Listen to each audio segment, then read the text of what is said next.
यह कहानी बोधिसत्व गौतम बुद्ध के पूर्व जन्म की है, जब उन्होंने भोज्जानीय नाम के एक उत्कृष्ट सिंधी युद्धाश्व के रूप में जन्म लिया था। वह घोड़ा अपने राजा का प्रिय था और उसे बहुत सम्मान और विलासिता मिलती थी। उसे सोने के बर्तन में भोजन परोसा जाता था और उसका अस्तबल सुगंधित और सुंदर सजावट से युक्त था। कथा संकट।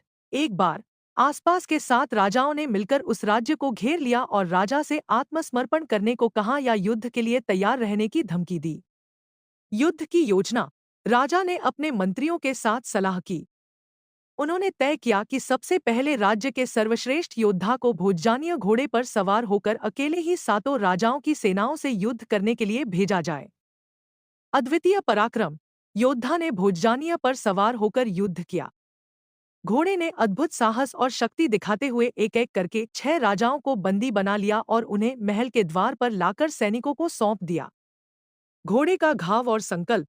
छठे राजा को पकड़ने के दौरान भोज्जानीय घोड़ा गंभीर रूप से घायल हो गया। योद्धा उसे महल के द्वार पर लाया, उसका कवच ढीला किया और 7वें राजा से लड़ने के लिए एक दूसरे सामान्य घोड़े को तैयार करने लगा। अंतिम प्रयास। भोज्जानीय ने यह देखा। उसने सोचा, यह सामान्य घोड़ा 7वें राजा को नहीं हरा पाएगा, और ऐसा हुआ तो मेरा राजा और यह वीर योद्धा मारे जाएंगे। राज्य नष्ट हो जाएगा। अपने कर्तव्य और स्वामी भक्ति से प्रेरित होकर उसने योद्धा से कहा कि वह उसके घाव को बांध दे ताकि खून बहना रुक जाए।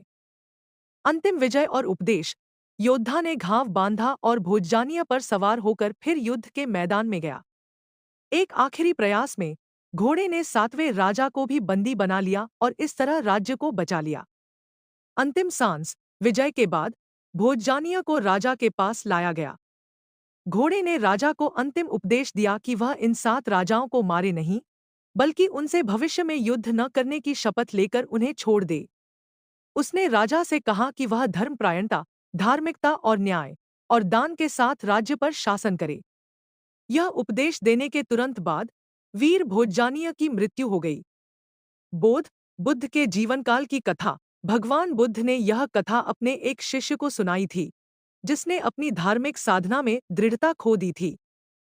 बुद्ध ने उसे बताया कि बोधिसत्व ने अपने पूर्व जन्म में एक घोड़े के रूप में भी घायल होने के बावजूद अपने कर्तव्य और दृढ़ संकल्प को नहीं छोड़ा।